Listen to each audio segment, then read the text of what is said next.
Episode 66. This one we talk about Mario. Mario Lemieux is one of the greatest athletes of all time. In the 1988-89 season, he was truly dominant. 199 points in just 76 games, including 31 power play goals and 13 short-handed goals. Now, Daniel Kahneman, based on Thinking Fast and Slow, would say that a little bit of luck was required for this. And if you go back into the stats, he's right. Mario Lemieux had a shooting percentage that year of 27%, the highest of his career. But this doesn't take away from the fact that throughout his career, Mario Lemieux averaged 0.71 goals per game in the playoffs, the highest of all time. Nobody even comes close. Truly magnificent. Beyond MD, episode 66, here we go! Guys, thank you so much for joining me on another episode of Beyond MD. I'm really excited to have you here as I dive into another one of my solo episodes. Today, we're going to be talking about some of the challenges that I've had with investing in the markets, being a DIY investor. Now, don't get me wrong, a lot of good things have happened, but I've made some mistakes as well. And there have been some mental hurdles that I've had to overcome. And I think that what I experience applies to a lot of other retail investors out there. So I hope you find the content here helpful. Before we dive into the content itself, I have a few housekeeping issues. So episode 65, the last episode was on the AMT, Alternative Minimum Tax changes. And a few people provided some feedback. I do want to acknowledge Patrick Bowman on Facebook, who pointed out that in one of the examples that we gave in that episode, it made it sound like any level of charitable gifting is going to result in more tax owing. And I just want to clear it up that conception there is false. So the example that we talked about was a somewhat extreme example, but an individual having $500,000 of capital gains, as well as a $300,000 charitable donation. Now, these are big numbers, but the example was delivered in this way, I think, to illustrate some of the real changes that are happening with the new AMT rules, especially as it pertains to charitable gifting. And I think that the AMT owing in that example was quite high, $49,000, give or take. And I think it made it seem like the charitable donation was the chief cause, like the main cause of that AMT owing. But I just want to reiterate that charitable gifting is still a good thing. Charitable gifting is not a bad thing. And even in that example, charitable gifting alone is not going to be the sole driver of AMT because the investor also has a sizable capital gain. But what I want people to understand is changes are being put in place such that charitable gifting, while still a good thing, it's not as tax efficient as it used to be, especially when you're talking about large amounts, when combined with capital gains and carrying forward capital losses, such that the taxable income under the new AMT calculations is well over that exemption of $173,000. So if I confused anybody, I really apologize, and I can see why that example could be misconstrued. So hopefully that does clear things up. Okay, next up, I'd like to thank a few people. Brenda Farnquist, who is the president of the BC Radiological Society based out of Kelowna General Hospital, and Sylvia Chang, who is the vice chair of professionalism and wellness at the Department of Radiology based out of Vancouver General Hospital. Both are radiologists and both invited me as a visiting professor to the University of British Columbia to talk to the Department of Radiology about personal finance. And guys, I have to say that this is the stuff that I truly love doing. So Brenda, Sylvia, thank you so much for the opportunity and the invitation. The first session, I sat down with the residents of the program of radiology, and they asked just amazing questions. So we had a 3-hour session talking about common sense investing, registered accounts, home ownership and real estate, and also a little bit on incorporation. And then I was able to give a talk during grand rounds on a basic finance, but how to get the odds on your side. And hopefully it was well received. I really enjoyed giving it. And I just want to say that this is the second time I've done a talk like this for universities. I went to Queen's University last year, which was incredible as well. Both of these schools happen to be my alma mater. But I find that there really is an opportunity here to sneak information like this into the curriculum. I think that a little bit later is better as long as it's not interfering with exams. But I think that if we can get the information to trainees as they're about to enter the real world, it becomes much more impactful. So for any other programs out there looking for content or looking for ways to inject this material into the curriculum, please feel free to reach out to me, LinkedIn or beyondmdpodcast@gmail.com. All right, let's get on to the meat of the episode now, which is what I've learned about investing over the years, some of the mistakes that I've made, and I think that all of you are going to learn something from this. At least I hope you do. So number one, placing way too much emphasis on the price of a stock. And let me back up for a second before I get into part one. Let me just talk about what I tend to do. So as most of you know, I think by now, I tend to invest in the United States and the rest of the world through a single ETF holding called XAW by BlackRock. That just gives me a one-stop shop for Canada. And then because I'm a little bit of a nut and I like to learn about what makes a good business, how do businesses work, I do like to buy individual Canadian securities, especially through my corporate investing account. Now, I do spend about 1 to 2 hours a week reading up on companies, learning about companies, and then when earnings season comes around, I do my best to try and take the time to actually tune into the earnings call to see how things are going. And there are a lot of metrics that I track. Why do I do this? To many people, it's a complete waste of time. For me, I love numbers and I simply love to learn about the world and I love to learn about businesses. And I take full responsibility for some potentially painful lessons that I could learn down the road. This is how I invest my own money. I do not invest my kids' money in their RESP this way. I tend to use ETFs for that. Now, the last year, I think everybody did really well. I certainly was overjoyed with my performance through my corporate investing account. It returned 31%. This is the highest return that I have had year to date. But again, it's 1 year. It really means nothing. So mistake number one, placing way too much emphasis on the price of a stock. Let me take you back to a story in 2019. A lot of people were talking about Walt Disney. And then it came to my mind as well. It's an iconic brand and I wanted to get involved. And there was a lot of talk about how Disney would be the company that would absolutely dominate the streaming wars. So I was out in the garden one day watering the lawn and I was listening to an analyst on CNBC talk about Disney. All of a sudden, the price had dropped to $132 a share. And this analyst deemed that this was the buying opportunity for Disney. Well, it turned out that this was the opportunity that I was waiting for because I dropped the hose, left the water on, ran upstairs, logged into my RBC direct investing account, and just started buying shares of Disney. What is the problem with this scenario? There's too many, but let's go through as many as we can. Number one, I did not really have a well thought out investment thesis on Disney. It was a great brand. It was maybe going to do very well in streaming, but that's not really a well-constructed investment thesis on a company. Number two, I did not have a good understanding of Disney's business model. Yes, it's got parks. Yes, it's got merchandise. Yes, it's going into streaming, but what proportion of Disney's revenue comes from all of these segments? How are these segments trending? I lacked that knowledge.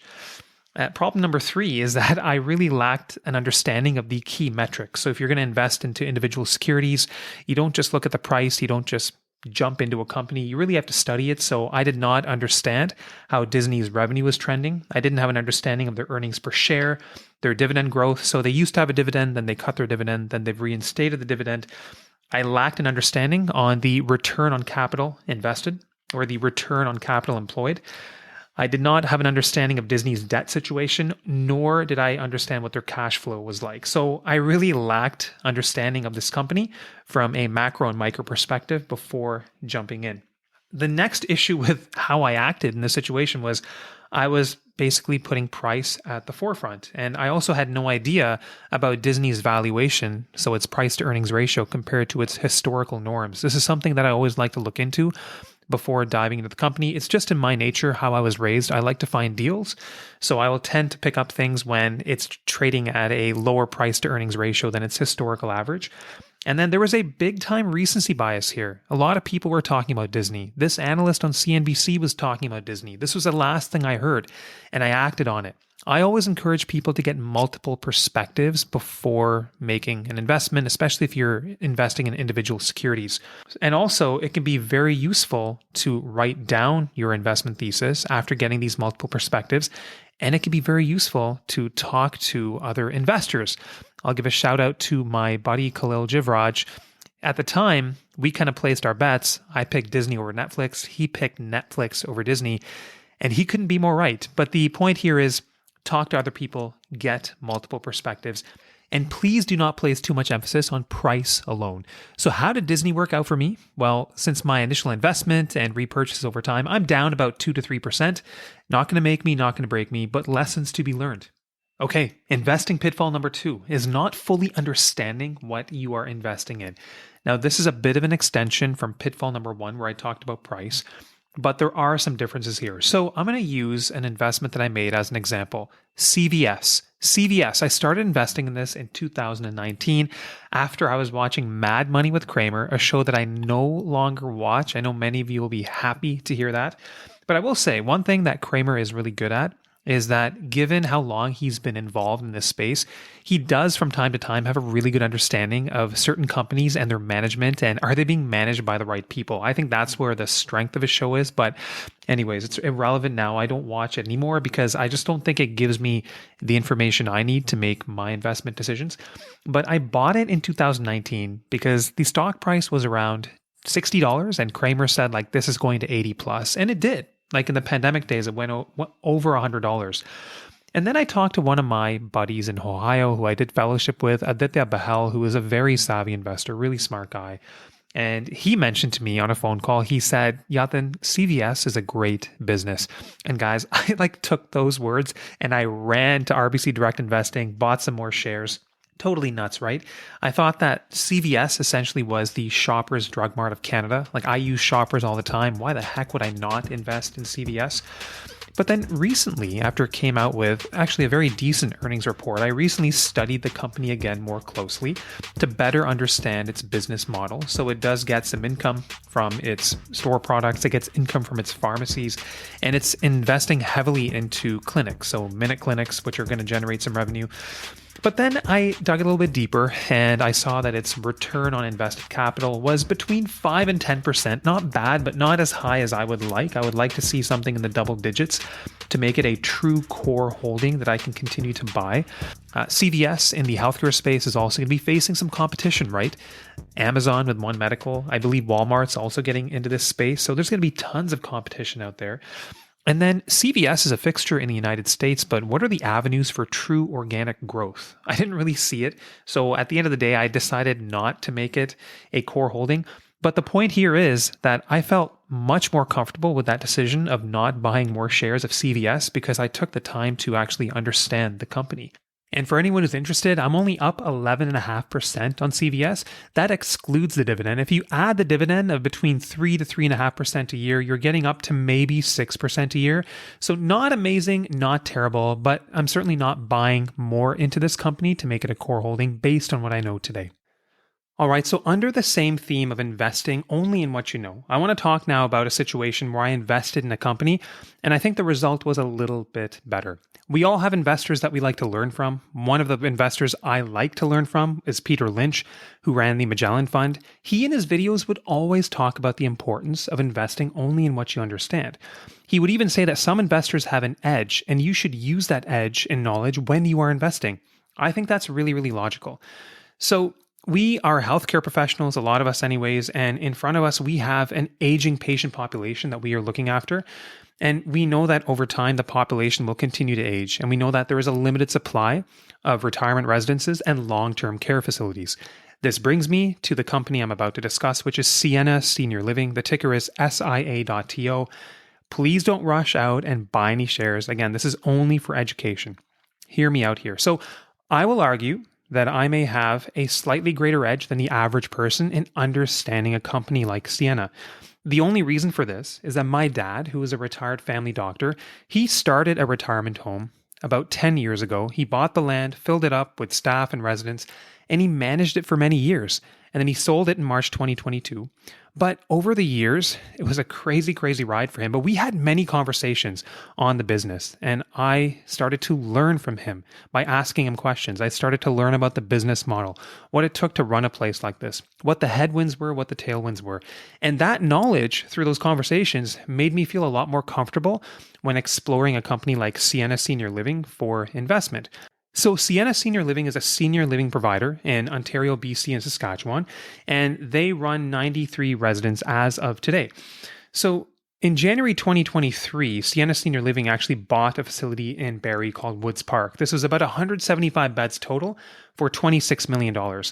My sense from talking to my dad is that this is a pretty good price. And I was able to get his validation on something like this.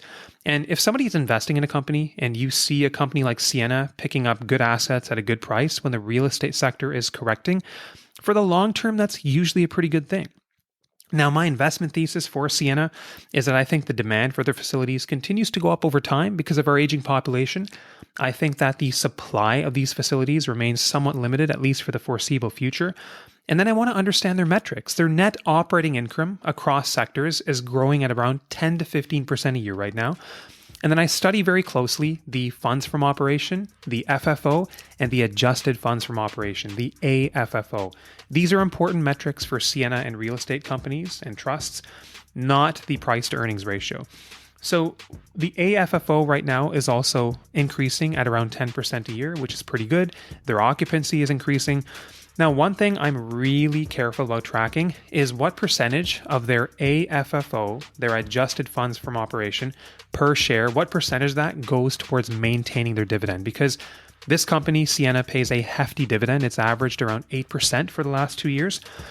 And guys, you have to be really careful anytime you invest in a company that pays a dividend of more than 5%, because sometimes those dividends are not sustainable. And what we know is that companies that cut their dividends, if you invest in these companies, you will tend to underperform the market. That's something I want to avoid at all costs. So I keep very close tabs on what percentage of that AFFO per share is going towards maintaining the dividend. What scared me in 2022 is that 99% of the AFFO went towards maintaining the dividend. I do not like to see that. The good news is that that percentage dropped to 91% in 2023. I'm keeping a close eye on it because in the last quarter, it went up to 96%. So bottom line, this is a company that I feel like I understand a little bit better. I have learned about over time, but it's a company that I follow very, very closely quarter to quarter, and their financial statements are, I think, laid out really, really well. So how has this investment performed? The share price since I bought it 4 years ago and over additional repurchases, it's only gone up on average about 12% over 4 years, so that's 3% a year. But remember, they pay a hefty dividend of 8%, so annualized returns of about 11% per year. I fully realize that the dividend is going to be taxable, not as tax efficient as just capital gains, but overall, it's been a sound investment, one that I will continue to hold, but one that I will really follow very closely. But remember, guys, never hold an investment because I hold it or somebody else holds it. You invest in something because you believe in it, and most importantly, because you fully understand it. There is never an exception to that rule. Okay, lesson number 3. Sometimes it pays to not take drastic action. Let me illustrate this through a story. So in 2019, I decided to invest in NVDA. This was not an informed decision. I knew that the company was involved in gaming, and again, I'd been hearing a lot about it, so I bought some shares. After I bought the shares, the company fell about 20 to 30%. I was so distraught, I almost sold all my shares. Usually I'm someone who doesn't act too quickly. I take time to make decisions, as some of my friends know. So I ended up holding on to my NVIDIA shares, and as time went on, I bought a few more. Obviously, the company ended up doing really, really well. End of May 2023, I was sitting on maybe around 600% gains. I decided also in 2023 I wanted to become charitable. I had talked to my wife Seema about this. I had seen the positive impact that sport and recreation had had on our two boys, especially our older son Rohin. He developed so much confidence playing hockey, playing soccer, and I wanted to make sure that other youth in Canada would have the same opportunities. So my driving factor here was to become charitable.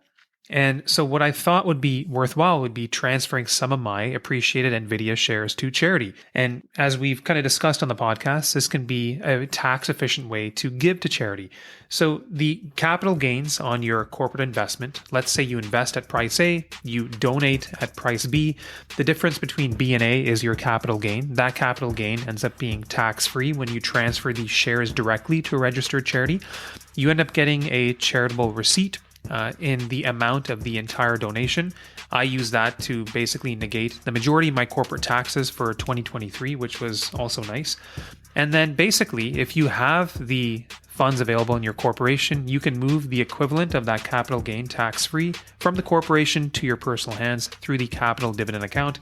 I was also able to do that and ended up putting some of that money to work in my RRSP, generating another personal tax deduction. So there are a lot of tax efficiencies at work here, and that was in the back of my mind a second driver here.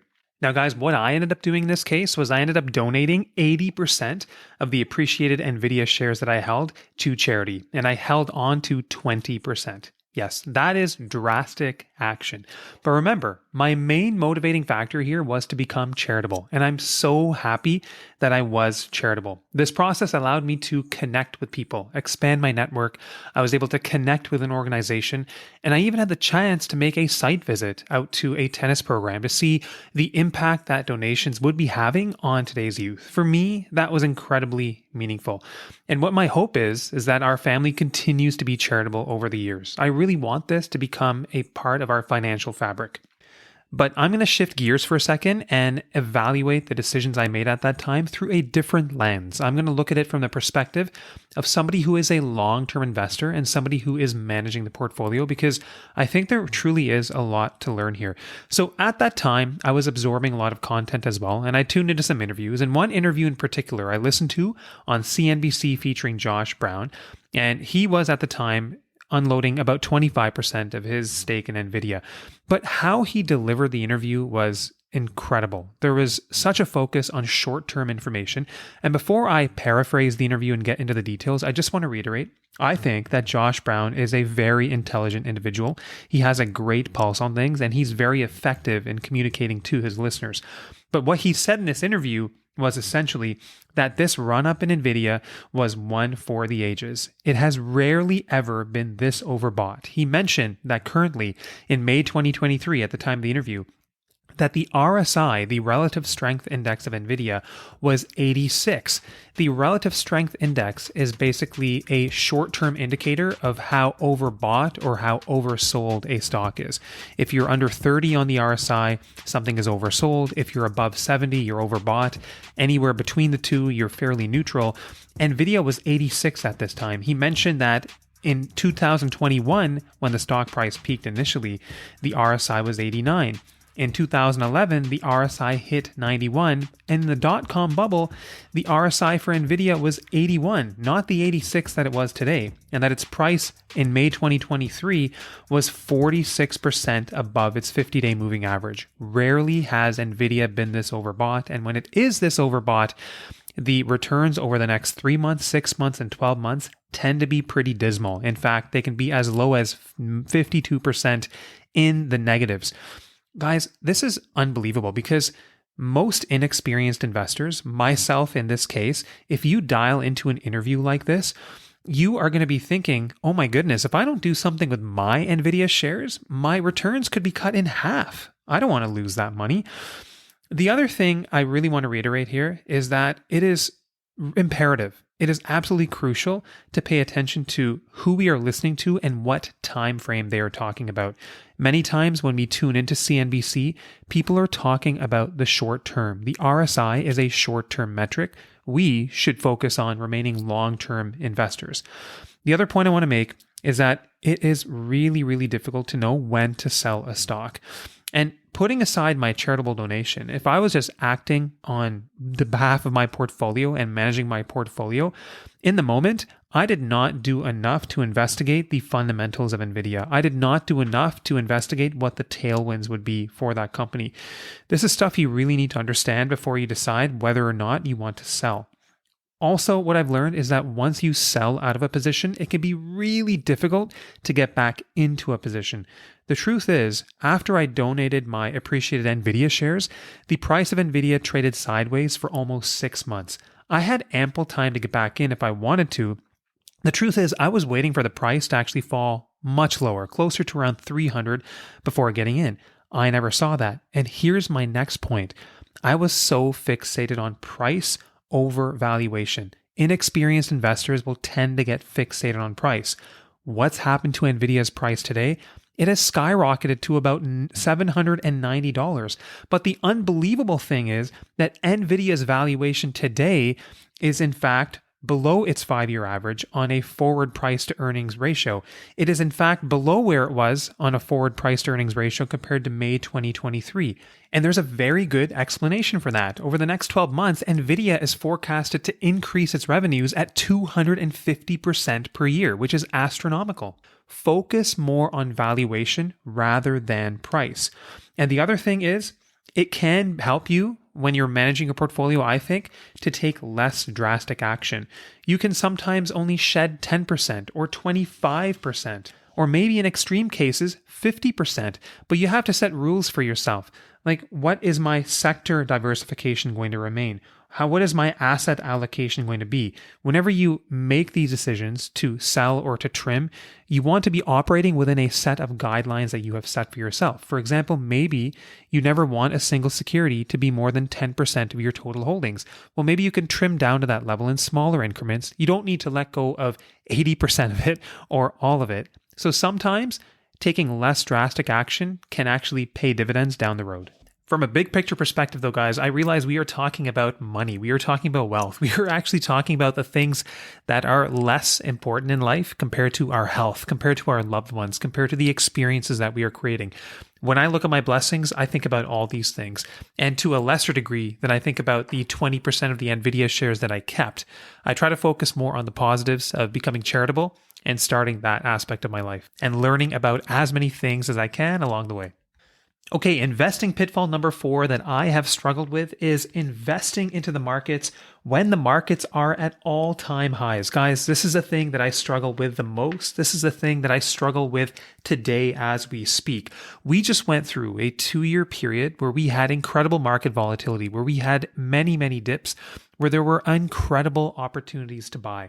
Why do I love to buy on the dips? Well, when you buy at lower prices, you are increasing your future predicted returns. And it's also in my nature. It's also how I was raised. And when I go shopping in the real world, I like to look for sales. This is just part of my DNA. But I think the best way to overcome this tendency, at least for myself, is to become a student of history. And one of the books that helped me to better understand this is Balance by Andrew Hallam. He does a deep dive into what investment returns have been for 30-year periods. He argues that this is the only period that really matters because we should all, as investors, have a long-term mindset. And one of the most compelling statistics that he shares in the book, and I'm citing this only for S&P 500 returns, but if you go back in time and you ask yourself, what was the very worst year to dump all your money into the markets? It would have been 1929, right before the massive market crash as the Great Depression was starting.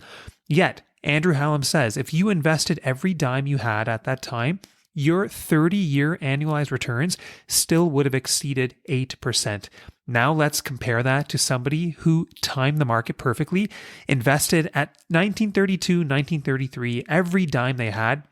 Yes, it's true that their average annualized returns over 30 years would have been higher at a little more than 13%, but the argument here is that how can you go wrong with 8% annualized returns? Mind you, this does not account for inflation. This does not account for tax. But the point here is that if you have a long-term mindset, you should be fine if you're looking at 30-year returns. So I'm going to leave it at that. I'm going to leave it on a positive note. And remember, guys, like nobody has to do what I'm doing here. Nobody has to go out and buy individual stocks. I think there's ample evidence out there that shows that ETFs are probably going to be the best course forward for the majority of people.